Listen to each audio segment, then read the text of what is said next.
Thank you for tuning in to another episode of Right Here in Mass. Today's guest is Henry Palmer, the founder and CEO of Lochtree, an online retail store founded in 2020 that sells zero waste and eco-friendly consumer products. Lochtree's mission is to create greater access to eco-friendly alternatives, making sustainable living simple. Henry, welcome to Right Here in Mass. Thank you for joining us as this week's guest. Please share more about you and what you do. Yeah, no, thank you so much for having me. Excited to be here and chat about Lochtree and sort of our journey. So yeah, you really sort of captured kind of the high level of what we do. We're interested in sustainability, and how do we think about the impact that we have on the world as consumers, and how can we reduce that impact and so on. What our main goal is to go out and source and curate a fantastic selection of eco-friendly, sustainable, zero-waste products and bring them together so it makes it really simple for consumers to come shop, find, learn about, discover new products, and then have those shipped directly to them, knowing that it's, done so in the most sort of eco-friendly way possible. I think one of the really neat pieces is, oftentimes they might know about one product or they're interested in something, and then that sort of discovery process is so cool along the way. They might come to Lochtree for one thing and discover something else along the way, and all of a sudden they've helped make another change in their lives that can really, reduce that impact. Absolutely. Tell me about your career before Lochtree. Was there something happened that kind of ignited your interest in sustainability and therefore encouraged you to start something like Lochtree? I'd love to hear more about where you've been up till this point. Yes. God, it's where to begin. Basically the environment is something I've always cared a tremendous amount. I was very fortunate to sort of have a childhood, spending a lot of time outdoors, and so on. And just sort of, my mother used to, she grew an enormous vegetable garden. I remember my first job was as a 4-year-old. I was selling vegetables and things like that. So I've always had this sort of tie back to the environment, something that has, been important to me. And I sort of kind of follow this through. It's always just something, being outdoors, camping, fishing, all these things were just something that was important to me. And then I went through university. I actually went off and did a few years being a full-time athlete rowing back in the UK, where my family is originally from. So again, spending tons of time outdoors and, really just being exposed to, the environment and all that there. Ended up landing back in Boston. And then in 2011, I went to work for a phenomenal company called Wild Idea Buffalo Company, which I was introduced to, which was working on restoring the grasslands of the Great Plains by putting indigenous species back on the land. Founder of that company is a gentleman named Dan O'Brien. And it was just the perfect tie-in with things that I cared about and my interests and the right time of my life. Small company, and I sort of dove right in, and I worked a lot on their marketing and their direct to consumer sales. And it was just a fascinating project to work on, because I got to touch a lot of different things in the business and learn about different pieces. But with this concept of, the company sells buffalo meat. But the idea was that let's take this indigenous species and put them back on the land, leave them alone, and then all of a sudden you're going to restore the environment. You put the keystone species back on the prairie, and all of a sudden you have all the other animals start to return because the grasses grow back, and this is wonderful, wonderful impact on the environment. So this really gave me a sort of wonderful education on the concept that a business, you can run a business and you can do well by doing good. And that really kind of stuck with me as to, is really sort of a founding mission that in life that, as we think about opportunities and career opportunities, that I wanted to pursue things that, did well by doing good in the world. But what was interesting to me about Wild Idea Buffalo was one of the things that we were trying to tackle was how do we create greater access to a healthy a healthy meat product that was 100% grass fed, 100% hormone free, free roaming, all this. But the question was, how do we reach consumers and make it easy for them? So I was there for about 5 or 6 years, finished there, and then went back and did my MBA at Northeastern. And while I was doing that, I was just chewing on this idea of sustainability and access, and how do we make it easier for consumers? And that kind of stayed with me. And I was thinking through my life and the choices that I make around the home and ways that I could reduce our footprint. And I was thinking there has to be an easier way. And that would kind of became the genesis of the idea of Lochtree, was let's just make this easy for people. Yeah. So I know it's a very long-winded explanation. No, that's amazing to hear about how your previous career is really what ignited your passion for sustainability, in addition to growing up with a garden when you were young and always being around the environment and things like that. With being able to launch Lochtree, what you've ultimately done is provide convenience for people. And so now you're removing the research on their end of having to say, okay, what are the sustainable options for this product that I'm looking to buy and use? And you're also supporting the companies by being able to perhaps expand their brand awareness for people who might not have known about it before. So I think it's really beneficial for both parties that you're serving and supporting. That's absolutely right. Yeah, absolutely. And so with that, tell me a little bit more about the marketplace in terms of the businesses that are on it. Do you go out and reach out to them and tell them a lot about Lochtree? Do they have to apply to ultimately be on the marketplace? Maybe it's a little bit of both. Yeah, it's been a bit of both, to be honest. And one of the first things I sort of thought about was, very kind of self-centeredly thinking through my life. And I first need to back up, and I believe that we're going through a very interesting period. I think awareness-wise, and culturally, people are becoming much more aware of our environmental impact, and they need to make changes. So you have this kind of increased awareness, and with that, obviously, you start to have increased demand. So I started kind of thinking through my life and what are the various sort of verticals where I might be purchasing products and thinking about what that might be. So thinking about the kitchen and what goes there, or the bathroom, or like the laundry room. And as I sort of started to explore, I was like, okay, well, let's take the bathroom. What are the various things in the bathroom that we could do differently that make an impact? So you could take a look at like a shampoo bottle. Now, shampoo bottles are really interesting because it's a plastic bottle. About 90% of your shampoo is just water. So you have a plastic bottle, which we throw away about 500 million of them every year in America. But then we have this tremendous carbon footprint of transporting this water around. So shampoo bars are like an awesome way to reduce waste, because it just gets rid of both that carbon footprint and a plastic bottle. So that's a great swap. And with the business, I started to think through what are those items, and then kind of go to the next item, go to the next item, go to the next item. And then as far as bringing products on at Lochtree, I would go out and research and test and examine different products, and sort of start to fill those verticals. And then as we've grown now, more and more brands approach us, and we can think about that curation piece.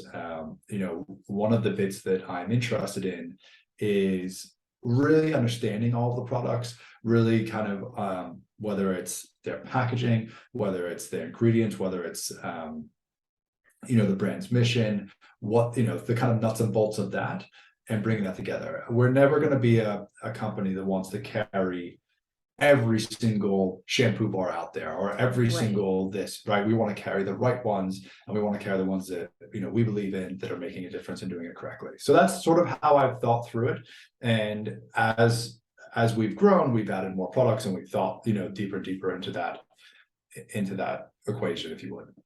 Yeah, which I think is really interesting, just the fact that you went literally room by room and pointed out the everyday necessities that you're using all the time, and saying, how can I substitute this for something that might be more eco-friendly, which just helped to spur that list of ideas from there. That's right. The part that you mentioned about really being careful about the products that you're listing on the website and not listing every single product within that category is something I want to touch about a little bit further. With that, do you ever get potential companies that come to you and say, oh, well, I'm a shampoo bar and you already have 20 shampoo bars on the website. Why would I want to be listed next to my competitor? What's something that you kind of have like a counter argument to that for them? Yeah, I mean, I think that's a great question. I mean, for me, it's really balanced. I think that on one side you have a lot of products that are sort of complements of one another. Like a easy example would be like a conditioner bar next to a shampoo bar, right? Like those are obviously very complementary products. As far as competitive products, I think that there are there's certainly room for different variants, different versions. Some things, some people might find in one than another one. So I'll give you an example. We have a couple different products in the sort of our laundry space that focus on helping reducing microfiber waste. Now, microfibers are a terrifying area of pollution. And so for us, the big drive is to help encourage people to try and do something about it. And therefore, we have a few different options that help can help tackle the microfiber crisis, and then work for consumers. And for me, a big piece with sustainability and all this, and I think part of it again is this sort of cultural shift and this sort of rebranding. Sustainability cannot be synonymous with sacrifice. Like we can't ask consumers to say, hey, let's make this swap or let's do this differently, and then their experience is worse off, right? And if you have let's say let's go to a different product like a toothpaste, and you go to like a toothpaste app and say, hey, let's switch over to this, and you can reduce all those toothpaste tubes and so on. Great, but if it doesn't work, then all of a sudden, the customer is not going to carry on with it. But also, it's left, and no pun intended, left a bad taste in their mouth, and they're less likely to try the next thing. So, it's really important to kind of set people up for success. And I believe that, again, we've had this shift. For the longest time, sustainability was really thought in binary terms. You either were or you weren't. And I don't believe that. I believe there's kind of what I might refer to as sustainability. People are on a path, and people can start to make some changes in their lives and find things that work really well for them. And that really makes an impact. A lot of littles make a big.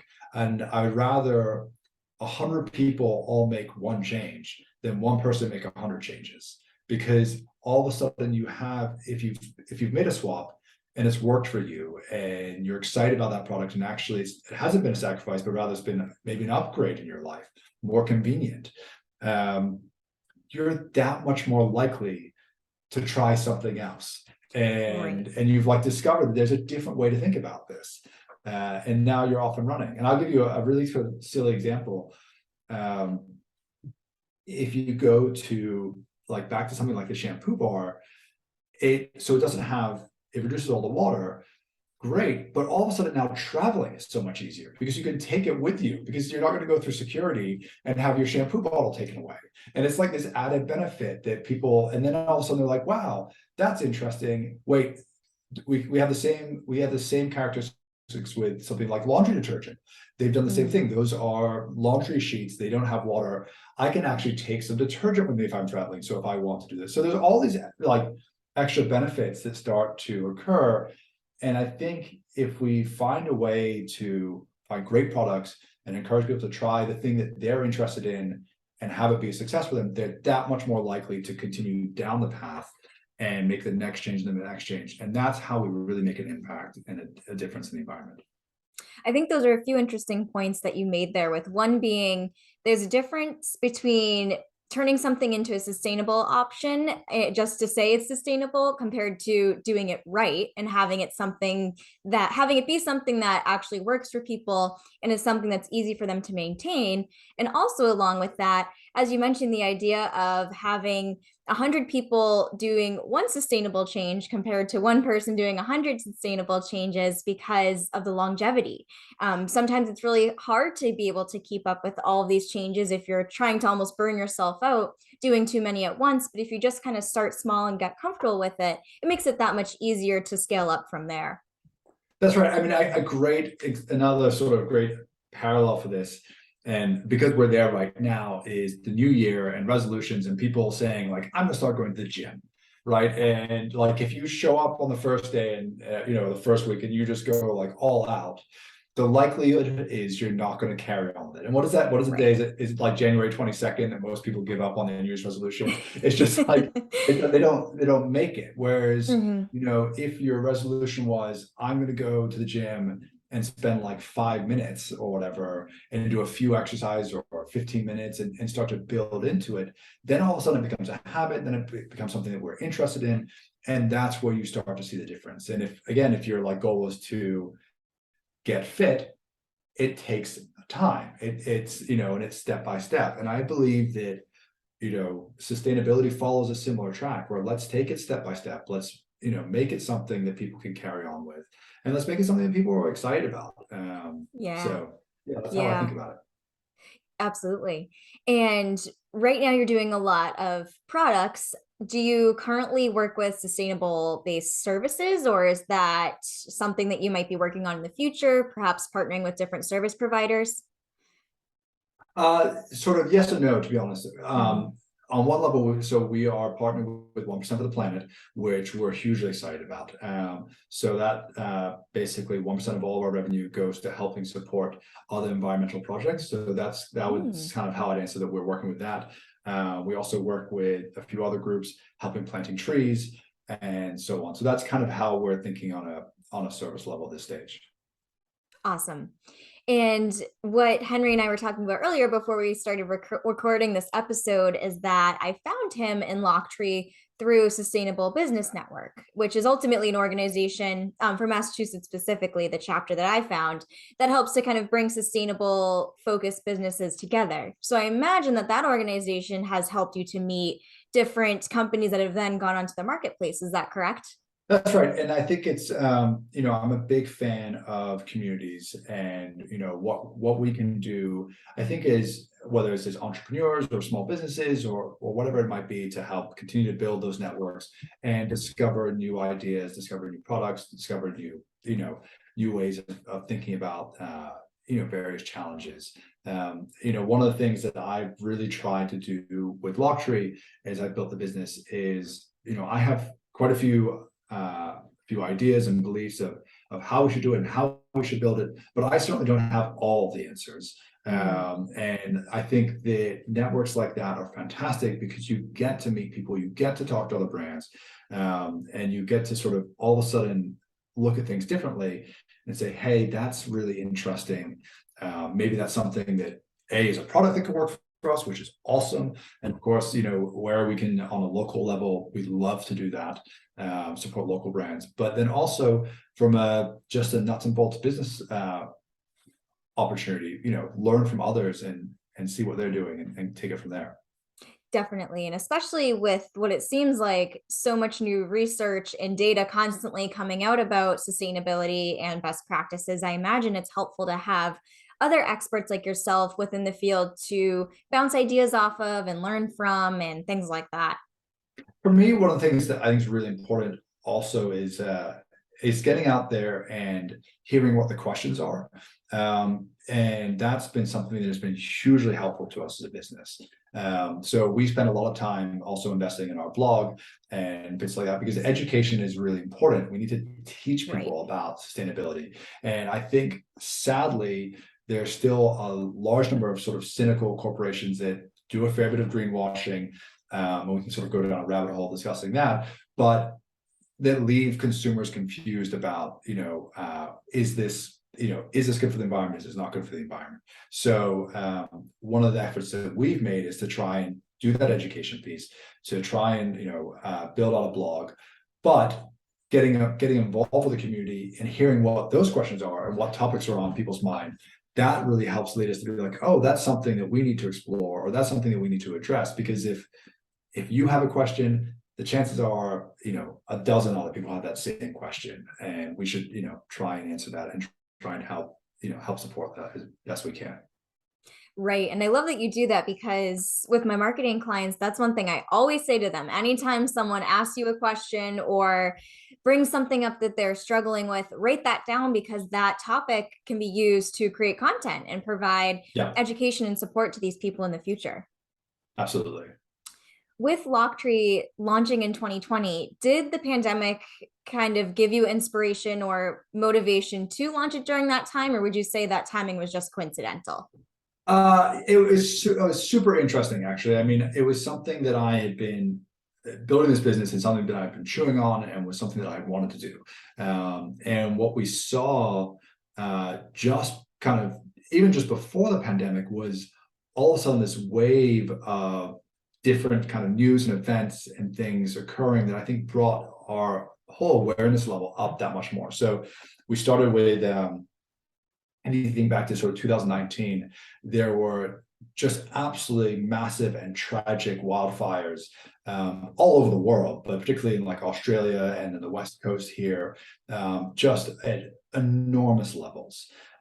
So that was happening, and that was creating a lot of news. Simultaneously, the name Greta Thunberg became a household name. She came on the scene, and we started to see huge climate rallies, building awareness there. So these things started to kind of build, and then all of a sudden we had the pandemic, and people, obviously there was sort of lockdown, and people came back to their homes. And I think in many ways that started to drive awareness even more, because now people are in their homes, they're looking around at the things they're doing on a daily basis, and asking some of those questions. Is there a better way to do this? Do I need to use cling film to wrap up my leftovers, or could I use something like a beeswax, things like that. We did see a big uptick of, I think, interest in it, when during this pandemic, and when people came back to their homes. And I think some of it was also, while the pandemic was obviously a world health situation, it also dovetailed into people thinking about the environment and the impact on the world in general, and that sort of how vulnerable the environment is in many ways. I think it exposed a lot of vulnerabilities. So from a business perspective, we were just getting going.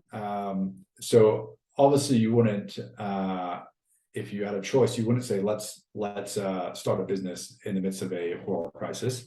But we sort of carried it on and really focused on the education piece, the content creation, and building. And one of the things that I'm particularly interested in Lochtree is building a brand, a durable, sustainable brand for the future. So this is not for me, it's a mission of not building a company really quickly and trying to grow it overnight. It's about making a difference and making an impact. So step by step. So yes, it was a challenging couple of years, but my view and the goal for the business is much longer than that. So Right. we just carry on, and we adapt, and we make some changes. The other thing, the last thing I'll say about it is, it did change the way consumers were shopping. People were shopping online a lot more. Right. So that was, and people were already very the majority of people were already very comfortable with e-commerce, but now everyone's shopping with e-commerce. So that was there was a benefit there for sure.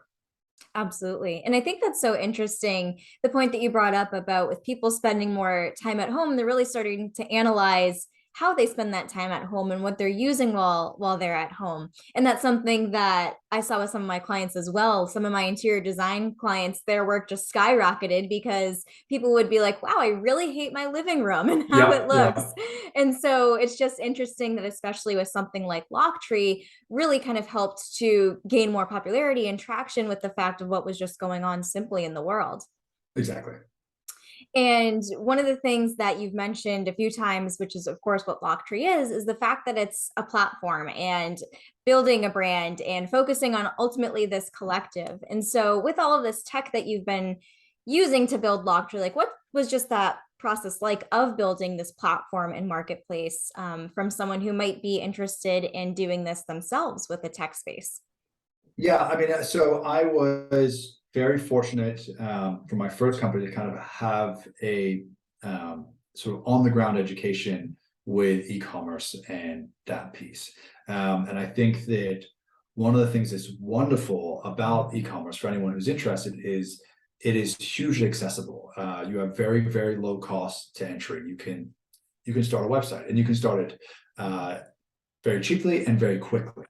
Um, but it has different challenges. So the alternative would be a brick and mortar store, and you can open a brick and mortar store on the high street, and that's going to have a lot of overhead costs and fixed costs to get going, but you're going to have natural foot traffic immediately because you have a physical place that people are coming by. Mm-hmm.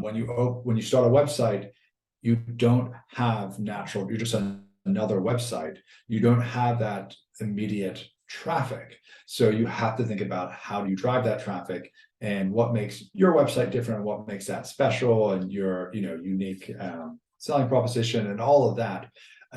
So I think that's a really important thing to think about with entrepreneurs that want to get into e-commerce is, okay, sure, it's easy to set it up and turn it on if you would, but then what's next, and how do you build that interest, and how do you build a brand around that? Mm-hmm. For me, it really has been about trying to authentically connect with customers. I want people to understand that when they come to Lochtree, that there are real people on the other end of this, and that people that really care about making a difference in the world. And that's where I think the education piece comes in, the blogging piece, the content. And when you place an order on our website, I hope that you have an experience that really feels like that somebody has spent the time, examining these products, detailed product descriptions, all of that, and then all the way through to how we ship the packages, thinking about the carbon offsetting that we do, thinking about the packaging materials. All of that has to feel like it's a complete unit and then sort of ties in with the brand. So for people that are interested in e-commerce, it's a fantastic place. There's tremendous opportunities. You can take your unique idea, you can find your niche, and you can connect with those people. You just have to think about how do you reach them, and then how do you create that experience, because it's not a physical experience. They're gonna come and shop the website, and they have to feel like it's somewhere they want to buy from. Absolutely. And as a marketer, I love that you keep bringing up the topics of content and community. As you're building Locktree, how do you also ultimately hold the hat and wear the hat of marketer and be able to dedicate the time to creating all this content, which you've done so well with being able to do that? Yeah, I think that it's marketing for me, and you as the expert, you can speak more clearly to this, but it's always a forward investment, right? You create content, and you cannot expect it to have an impact today. We put a blog article up, and we put it up. Our reasons for it, for creating this content is primarily education, but it does make an impact on sales. But it's not going to make an impact on sales today or Right. tomorrow. But if you keep doing this and you keep building an authentic brand and you keep thinking through these steps, it's the type of work that in 6 months' time, you're pleased you've been doing. Again, it's a bit like, back to our analogy of the gym, you're not going to see results tomorrow, but in 6 months' time, you'll be really pleased you've been doing that. And so that's kind of how I've thought about it, is this is something that, helping educate consumers is something that we're passionate about and we believe is important. So we're going to do it. And then we can take that and then we can share that content and we can share that on social media, and we can distribute that through our mailing list and so on. So that's kind of how we've thought about and approached it. I love that. And it reminds me of the analogy that I always like to share, which is that marketing and sales is often like being a parent and asking your child to do something. It's like you have to ask them 5, 6, 7, 8 times to do it before they actually take that action, which is exactly what you just shared. With the content that you create, it might not necessarily bring some type of return right away, but knowing that you're planting those seeds and nurturing it over time, you know that you're making a difference, and that's leading you up to long-term success. Yeah, 100%. With Lochtree, is this something that you do full time, or do you also have another career that you do with it? Yeah, no, it's something that I have committed to doing full time. I mean, so it's funny you use the parenting analogy. I do have two small children. So when I started Lochtree, I also became a school teacher. Well, sorry, I should say that. No, I became a wannabe like assistant to my children's education while they were at home. So I was doing that and taking care of those two monsters. And yeah, I found it to be more than 5 times I had to ask them to do things, but we got there eventually. But yeah, so I did that, and then just after that, really went full time on Lochtree just to try and build this and grow this. Amazing. And with that, do you have like a certain routine that you follow each day? Like, what does your typical day look like at Lochtree? Oh, yeah. So my days start early. I typically get up at like 5-ish. And I'm someone who I try and get up before everybody else. Again, small children, they're monsters and all that. Yeah, I get up. I usually tend to emails and things like that. Things that are just really quick ones.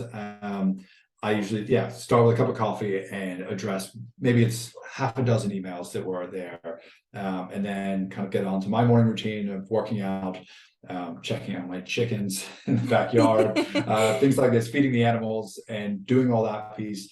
Then all of a sudden the rest of the household wakes up, and getting the kids' lunches ready, wife off, she heads off to work and all of that. Then everyone's out of the house, and I can go off to work and tackle working on things at Lochtree. So that's how my day starts. And then what I try and think about is really being almost as regimented as possible of like, here are the buckets of tasks that I need to deal with, and kind of going through that. And it's obviously evolved as we've gone, and we have new needs coming up, whether it's shipping, and we have to take care of that and address how that's done. But then that kind of the day sort of progresses like that.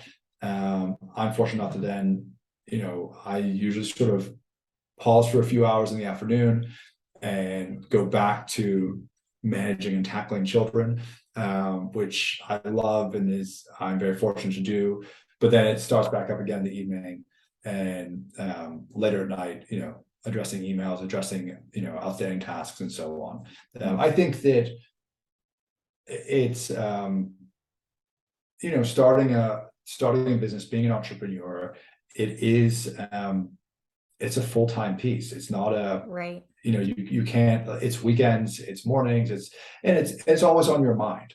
And so I work a lot on the weekends. Oftentimes we will go to events and things like that, so that's great. But there's also just times where there's something on my mind and we need to tackle, or something I want to address, and it might be a Sunday afternoon. You just sit down and work on it while you watch some TV, maybe, or while you do something else, or you're in between things. Maybe you've just been shuttling kids to a soccer game or a swim meet or whatever it is, and you have this like dead time. You're like, well, I can actually make this phone call, I can work on that. So I try and keep my days pretty structured. They definitely start early, but then it's a full-time piece where it's always on my mind. Right. And I think that's part of the beauty of entrepreneurship, is having the option to have that structure, but also have that flexibility when you need it, and really be able to adapt your work schedule and your workload with what works for you and what you really need to be prioritizing the most. I think again, we're seeing some really interesting shifts, and of course, the pandemic, did this too, where people are realizing. I mean, you and I are having this meeting virtually, and it's how well does that work, right? You can have meetings from wherever, and all of a sudden, the world has realized that you can do these things remotely, and you can be incredibly efficient. And maybe it makes more sense for you to, have your own space in your home where you can set up with your morning coffee and be there in a couple of minutes and tackling things rather than have a half-hour commute. Yep. And actually now you've just saved yourself, 25 minutes because it only took you 5 to get your coffee, and you sat down at your desk and now you're here. So I think that's really nice. And I believe that people are starting to consider that work-life balance more, and how we do that, and then how that kind of plays on things. And we're much more productive. We can be much more productive as a result. So I think that has been an interesting shift in how people are operating. Yeah, I fully agree, especially with now a lot of companies are shifting to the 4-day work week. And I was just reading an article this morning that was a study or research that showed that people, once they experienced the 4-day work week, they said they would never go back to 5 days unless they had a significant pay increase with that. And Yeah. it just made me realize that, exactly like you said, being able to shift that schedule really does do a lot for being able to meet your lifestyle needs, but also ensure that you have that work-life balance and be able to do what works best for your situation. Well, it's about, and I was very fortunate, or good and bad maybe. I grew up. My father worked for himself. My father was a designer, a furniture designer, and for him, it was a creative project, and it was not about the hours in the day. It was about the input or output that he could create, during those hours. So, showing up, sitting at a desk for 12 hours is only great if you're getting work done, right? But I would, I'd far rather have a shorter work week or shorter whatever it is, and be efficient with it, not just, have the show of, oh, I sat here or did this for X amount of hours. It's about what we can create, the output we can do. And then again, when we talk about working remotely, whether you're down at Cape Cod in the summer, like at the beach, or you're somewhere else in the office or whatever, but are you able to execute on the tasks that have to get done? That's the end measure, right? Where you were, it really doesn't have that much of an impact on it. And then of course that ties back into, for those interested in e-commerce is something you can do, very, very remotely. Absolutely. Shifting gears a little bit, and I'm sure you have tons of recommendations for this given what you do, but what would you say your favorite local businesses are to support? Yeah. So, that's a really good question. You I'm might even have gonna, too many. yeah, no, no, Knowing- no. I mean, I'm gonna pull it really back to kind of some of my interests. I'm a big fan of sort of farm to table and fresh food and all of this. There's a wonderful company called Alfresco. They're doing a local company. They're doing meal kits, sort of Boston local, and fresh vegetables, fresh food, and deliver. And that is, that's really cool. I'm a big fan of, again, like when you go to those farmers markets and you go to those things, and meeting the producers and everything. That's a great piece. And then another thing that's always close to my heart, I'm a big coffee drinker. I love coffee and books, and I have children, and there's a wonderful bookstore and coffee shop called the Blue Bunny, over in Dedham. And that's a great local find. So those would be my two, I just off the top of my head, of kind of where I am and things that I've done recently, that I would share with people.